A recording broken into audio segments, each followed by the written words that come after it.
We deeply appreciate your spiritual guidance and the blessings you brought to this event.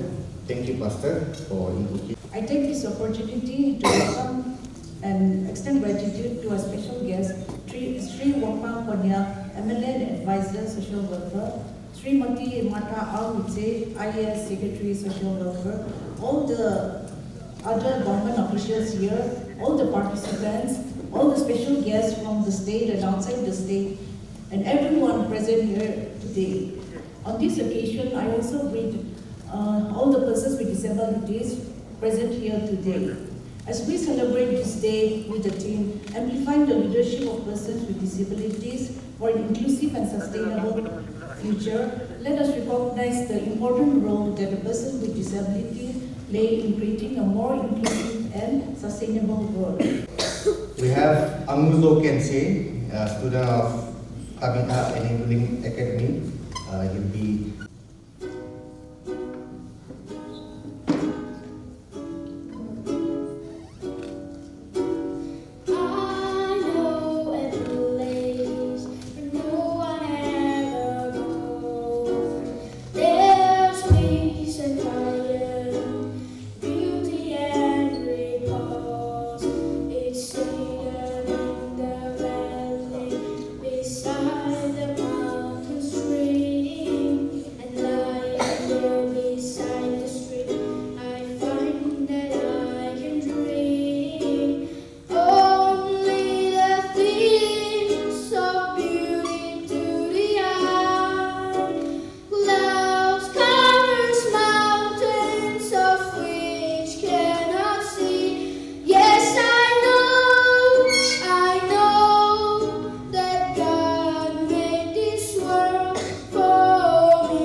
that reminds us not only of the rights and dignity of persons with disabilities, but also of the incredible leadership, strength, and potential within our society.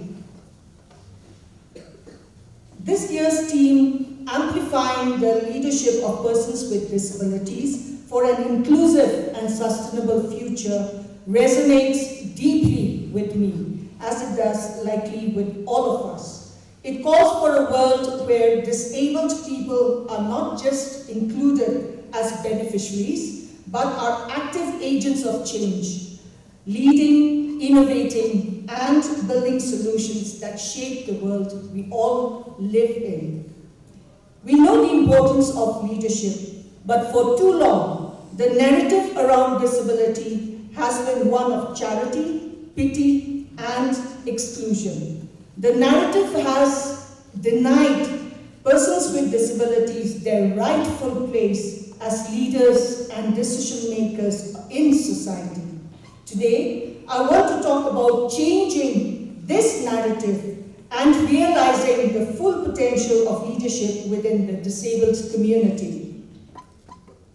Leadership is not a gift that should be handed to us. It is a right.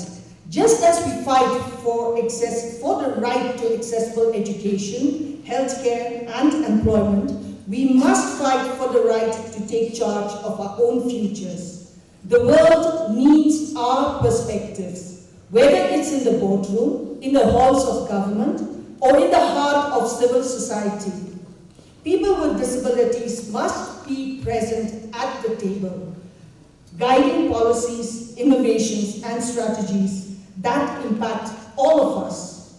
Too often we hear the phrase, nothing about us without us. This is the mantra of the disability movement, disability rights movement. Nothing can be decided about the disabled people without inputs from the disabled people. Without the disabled people being there to provide their perspectives. So nothing about us without us. But this phrase, we hear it often. But are we truly seeing this in practice? Are we seeing disabled people in decision-making roles where policies are shaped? The time has come not only to demand a seat at the table, but to build our own tables where our leadership is visible, valued, and powerful. When persons with disabilities lead, the benefits go far beyond our community. Our lived experiences of resilience, adaptability, and creativity in navigating a world that has not been designed for us. So this lived experience gives us unique insights into problem solving and innovation. This is the leadership that the world needs, particularly as we face global challenges of climate change, economic instability, and widening inequality. You see, the introduction was long. Deaf people have long introduction, unlike hearing people. Hearing people have short introduction, just name. But for the deaf, we have long introduction. We have to spell the name and sign name.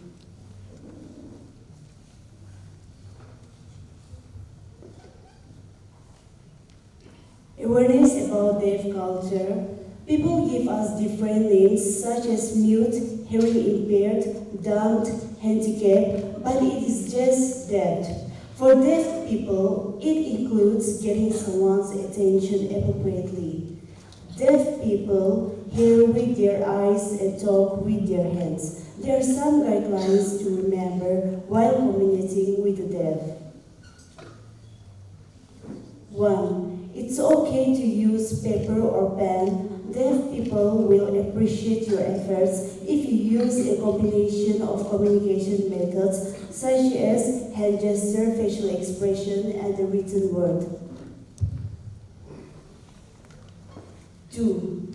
Understand that deaf people listen with their eyes. Vision is the most important tools that they have to communicate and receive information. For this reason, only speak when you have eye contact. Even if they are using an interpreter, maintaining eye contact is a sign of respect.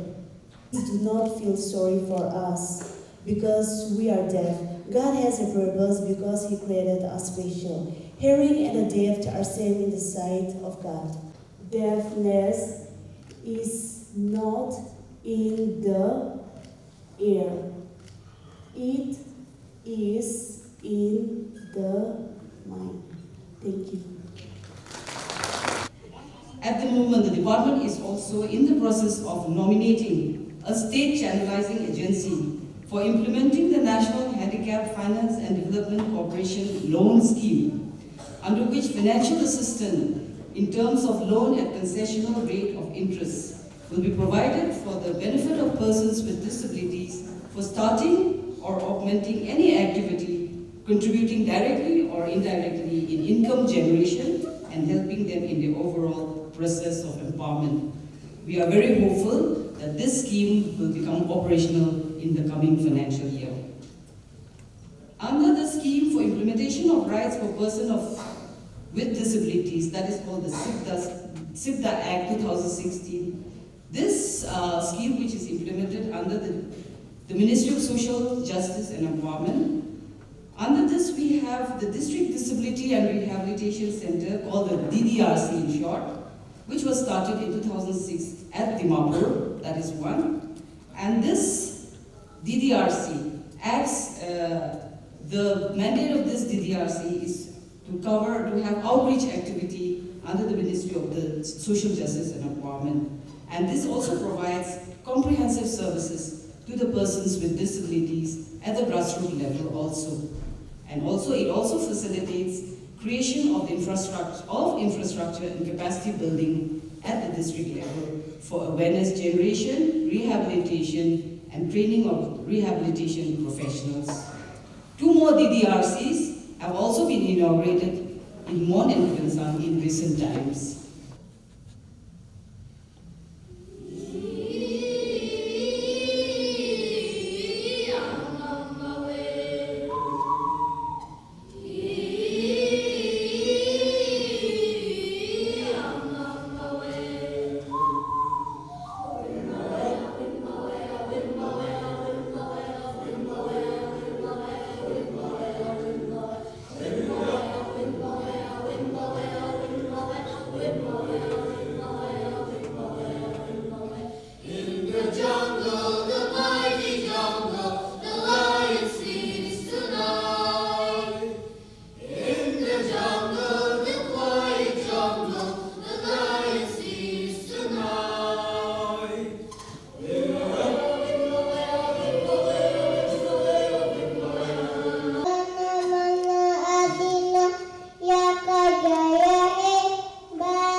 sustainable future requires every voice to be heard and every perception to be valued.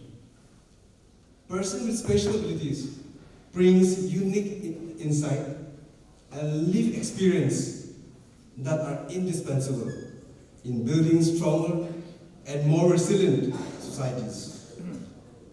Boasting their leaderships means not only recognizing their contributions, but actively creating opportunities for them to lead, innovate, and influence.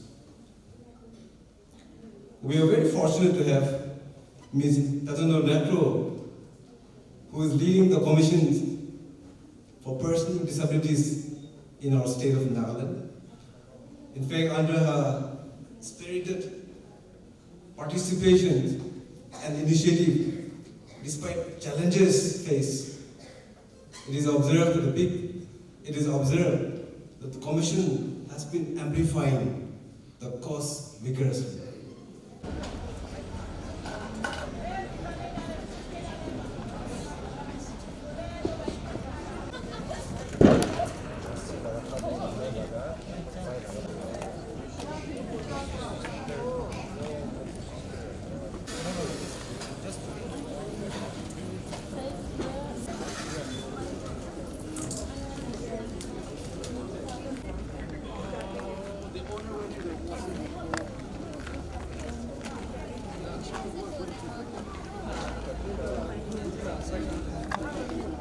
Tourism department with regard to facilities like that. It's not only inside the Kisama village, but also coming up and going down, for many categories of disabilities, particularly people with locomotor disabilities, with mobility difficulties. It is difficult for them.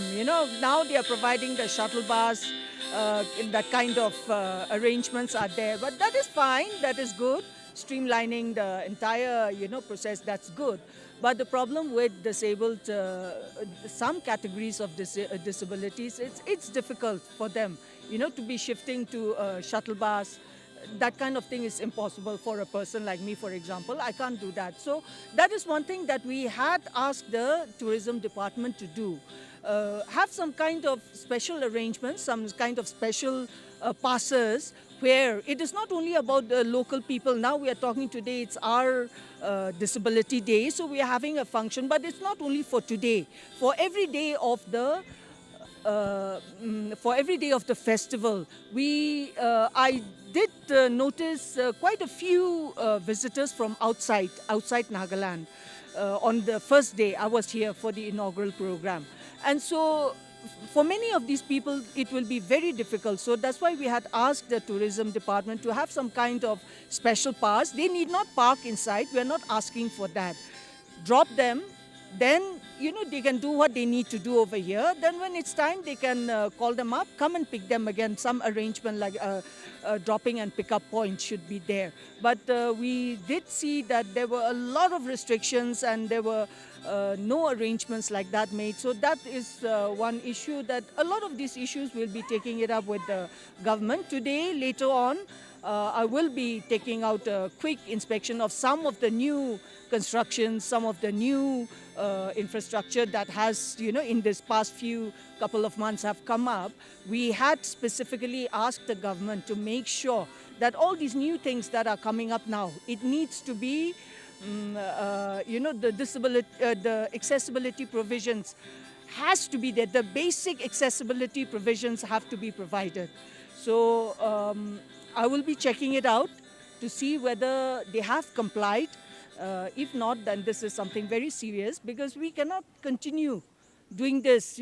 Every time they'll say yes. And I'm not saying that the government is not cooperating at all also. They are, collaborating with us, cooperating with us and trying to do what needs to be done. That is a fact.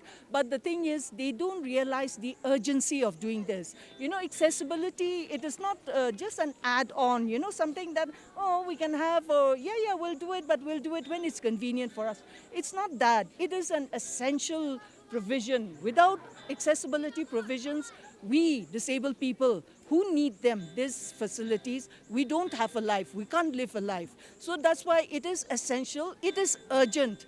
They need to do it. They cannot keep on postponing it to the next phase, you know. So all these new constructions, as I said, the many things that are happening in and around Kisama village, we also understand that many of them are still incomplete. But whatever it is, it should have been there in the designing phase only. Then, you know, even though it's not complete, at least some basic accessibility provisions should have been there. But in the arena, for example, I was there for the inaugural program. As far as I can see, of course, there were a lot of people that day. No provisions have been made at all. So that is completely unacceptable. And that is something that we are really looking into seriously. And as I said, I have not seen everything as yet. I will be taking a round after some time to check out some of these new structures to see how far they have complied, whether they have complied at all or not.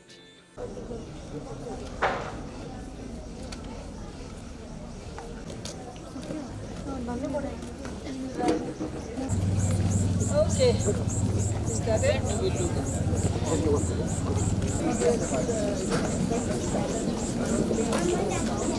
So he is Mr. Imri Sanap. He is now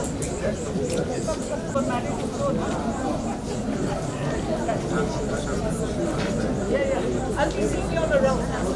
thời gian